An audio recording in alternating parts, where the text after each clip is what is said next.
হয়ে গেল, একবার ফোন করে দেখবো, করেই দেখি।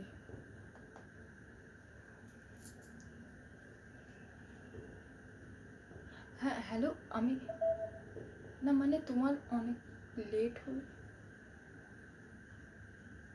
আচ্ছা আচ্ছা, ঠিক আছে ঠিক আছে, ওকে।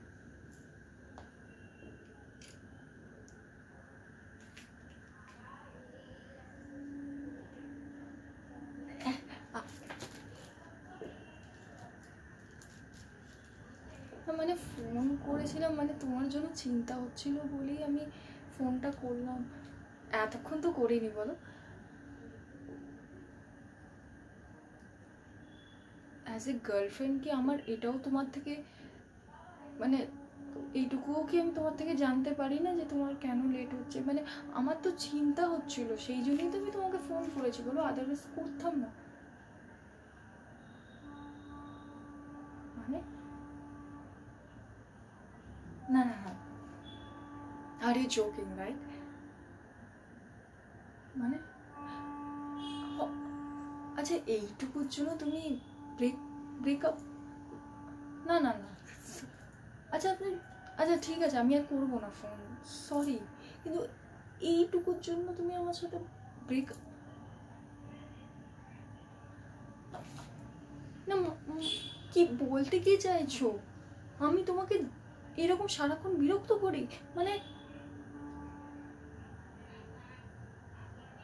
আমি না না না, এটা হতে পারে না।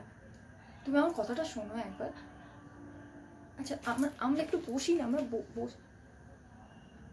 শোনো না, কেন কেন এরকম বলছো তুমি?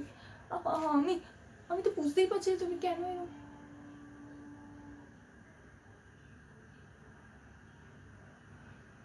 মানে আমার সাথে এত বছর সম্পর্কে থাকার পরে তুমি এখন বলছো আমার সাথে সম্পর্ক রাখতে চাও না? হ্যাঁ, তোমার বাড়ি থেকে বিয়ে ঠিক হয়ে গেছে? কার সাথে? কেন? মানে এসব কি হচ্ছে? আমি আমি আমি আমি তো কিছু বুঝতে পারছি না। না না, দেখো, আমার কথাটা একবার বোঝার চেষ্টা করো। কি এটা আমার দোষটা? আমার দোষটা কোথায় বলো? আমি কোন দিক দিয়ে ত্রুটি রেখেছিলাম? হ্যাঁ, কোন দিক দিয়ে ত্রুটি রেখেছিলাম যে তুমি এরকম করছো? আমি আমি ইমোশনাল ড্রামা করছি? আচ্ছা শোনো, আমি বুঝতে পারছি তুমি কিছু নিয়ে হয়তো টেনশনে আছো, সেই জন্য হয়তো তুমি এরকম বলছো। আমরা শোনো, যেও না এইভাবে প্লিজ। না না না, এইটা হতে পারে। ও আমার সাথে এতদিন সম্পর্কে থাকার পরে এখন অন্য কারোর সাথে বিয়ে? না, আমি আমি ভাবলেই কেমন যেন একটা, না না না, আমি একবার ফোন করে দেখি। না না,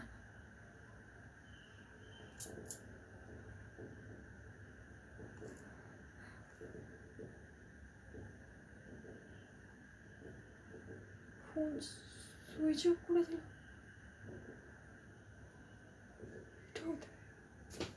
কেন?